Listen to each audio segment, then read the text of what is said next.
But college football season is right around the corner. Again, on the 31st of this month, Wake Forest is in action. NC State is in action. It's a Thursday night. And we get two schools here in the state of North Carolina, two FBS schools, I should say, that are going to be playing. So let's actually take a look at the FBS schools here across the state. Going to go run through the same order that we did yesterday. There's an obvious player that we're all going to pay attention to on every single team. I'm going to mention who that obvious player is, but I'm also going to point out someone that you need to pay attention to that might not be so obvious, okay? We're going to go in order like we did yesterday, Victoria. We're going to start off with worst record, going to go to best record. We're going to factor in some head-to-head and things along those lines. So, again, that's the order in which we're doing this. Yeah. For Charlotte, for UNC Charlotte, this is where things actually kind of got tricky because there was no true obvious player because, again, a lot of roster turnover, new head coach. I'm just curious as to who starts at quarterback. Yeah. We just don't know. No. But I will say a not-so-obvious player to pay attention to, Shadrick Byrd, their leading rusher from this past season, only 620 yards, but he is returning this upcoming year. So a not-so-obvious player to pay attention to if you happen to be a 49er fan. Let's go to App. Let's go to Boone. Yeah, let's do it. An obvious player I think to pay attention to because we don't know who's going to start at quarterback necessarily for the Mountaineers this upcoming season. Not every conversation has to be about a quarterback. This is what part of this conversation is about. There are other good players. There are other great players, including for App, Nate Noel, their running back, who back in 2021 had over 1,100 yards rushing, averaged 5.7 yards per carry, had 4 touchdowns in 14 games. Great season for Nate Noel. Last season, nicked up a little bit.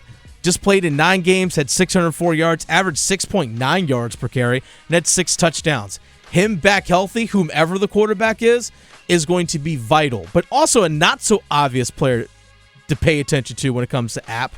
Christian Horn, the wide receiver.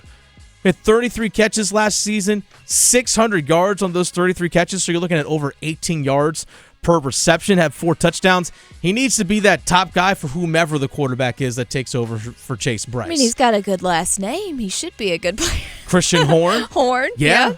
Go for it. Let's go to Wake Forest. Okay. The obvious player we're going to pay attention to is Mitch Griffiths.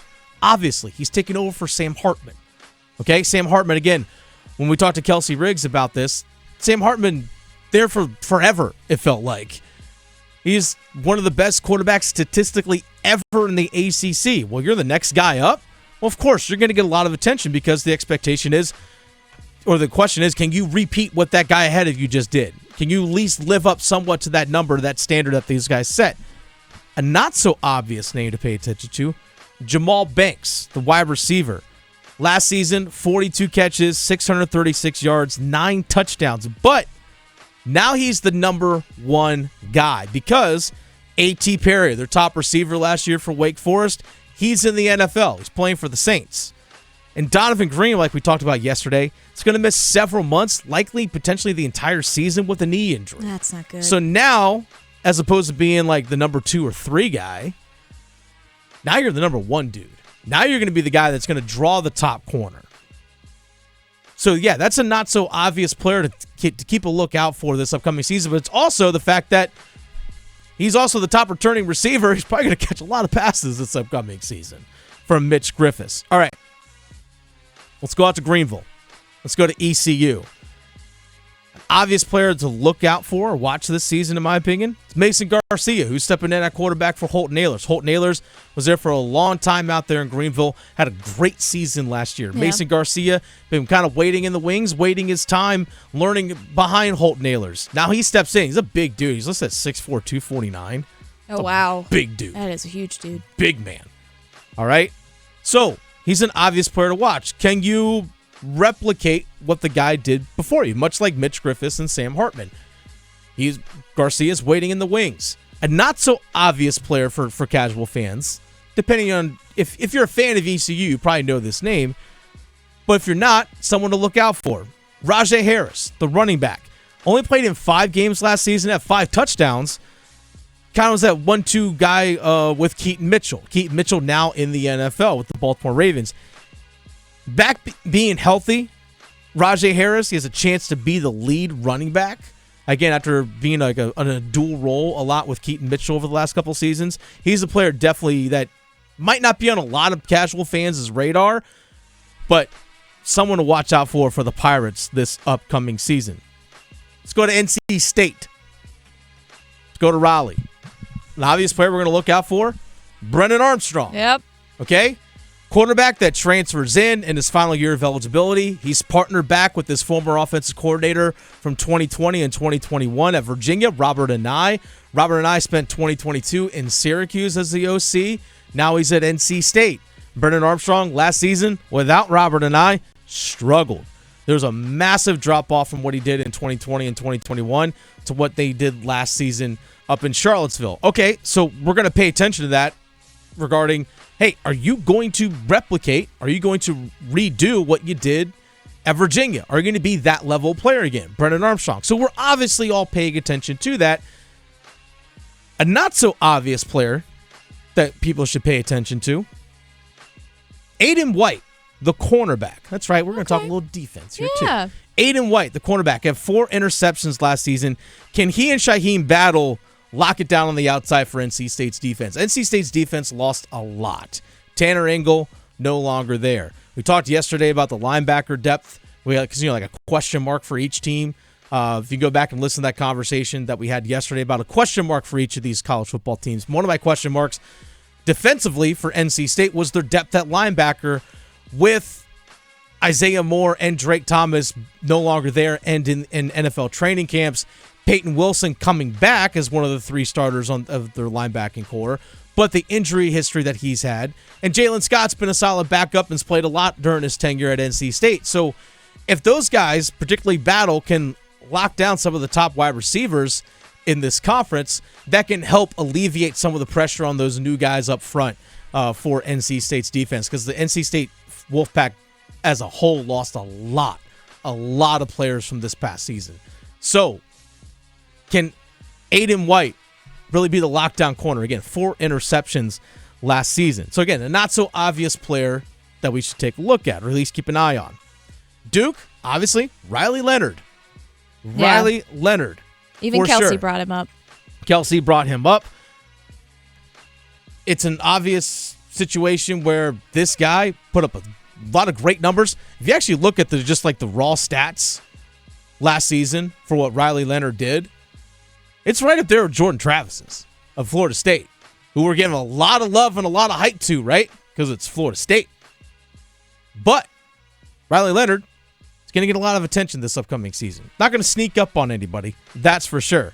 A not-so-obvious player to keep in mind, Dwayne Carter, the defensive tackle. He's a second-team All-ACC this past season. He's a preseason All-ACC selection. 11 tackles for a loss, 5.5 sacks, knocked down 4 passes, forced 3 fumbles, 3 fumble recoveries. Remember, actually, I was at the game. I was standing along the end line of the back of the end zone. We had a fumble recovery for a touchdown against NC Central. Not NC Central, North Carolina A&T State. I was standing right there. And actually showed him, I had the highlight clip, I was doing some film work. I actually showed it to him at ACC kickoff. He's like, man, that was super cool that you got that. But he's a player to watch out, because we often talk about, in terms of pass rush, we always think about the edge, guys coming off the edge.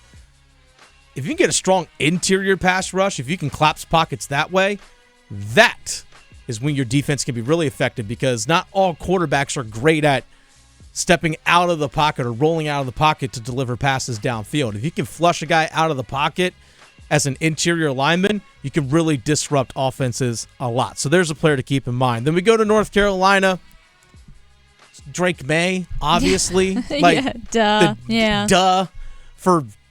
That's really the best way to describe it.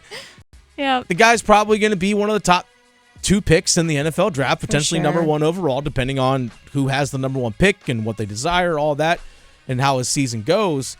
And he's one of the front runners for the Heisman Trophy. So, yeah, obviously we're going to pay attention to what Drake May does this season, and rightfully so. We should. I'm looking forward to watching what he does this season. All these players I've mentioned are players I'm looking forward to watching this upcoming year. But a not-so-obvious player, Omarion Hampton, the running back. Last season, as a true freshman, played in 13 games, averaged 4.6 yards a carry, but only had 88 carries on the season. Again, as a true freshman, had 7 total touchdowns, 6 rushing, 1 receiving. He's just a sophomore. He's from Clayton, actually. 6 foot, 220, strong, powerful young man. How does he develop in year 2? Again, he played last season as a true freshman, getting a decent amount of carries last season. UNC's offense needs a rushing game to help support Drake May. That's going to just elevate Drake May's play even further if he does have a strong running game with them. That way Drake May doesn't have to run the ball as much himself this season, but also you have to respect it. If it's a respectable rushing game, it's going to open things up a lot for Drake May this upcoming season. So again, there's a list of players that obviously we're going to look for each of the teams here in the state of North Carolina, but also maybe some not so obvious names, maybe not names that you casually know as a fan. So things to keep an eye for this upcoming college football season. When we talk with Kelsey Riggs, I'm pumped for this upcoming college football season. Yeah, me too. Not just in the state of North Carolina, not just the ACC. I'm looking forward to this season as a whole. I've said it before, I'll say it again. 2022, in my opinion, was the best season of college football the state of North Carolina has ever had. If you look from the FBS schools and the FCS schools that made postseason play in some way, shape, or form, we had 9. We had 5 FBS schools make bowl games. We had 4 FCS schools make the postseason, including NC Central winning the MEAC and winning the Celebration Bowl. It also includes Davidson, Gardner-Webb, and Elon all making it to the FCS playoffs. Wake, State, ECU, Carolina, Duke all made bowl games. App went 6-6, wasn't eligible for a bowl because they beat 2 FCS schools. So, yeah, it was the best season, in my opinion, the state of North Carolina has ever seen in college football, and I hope that they not only just replicate it this upcoming year, but far exceed it. The talent is there in this state, and the teams here are fun, they're intriguing, and I cannot wait to watch. If you're a college football fan, you should be locked in across the state of North Carolina in college football. It's going to be an upcoming season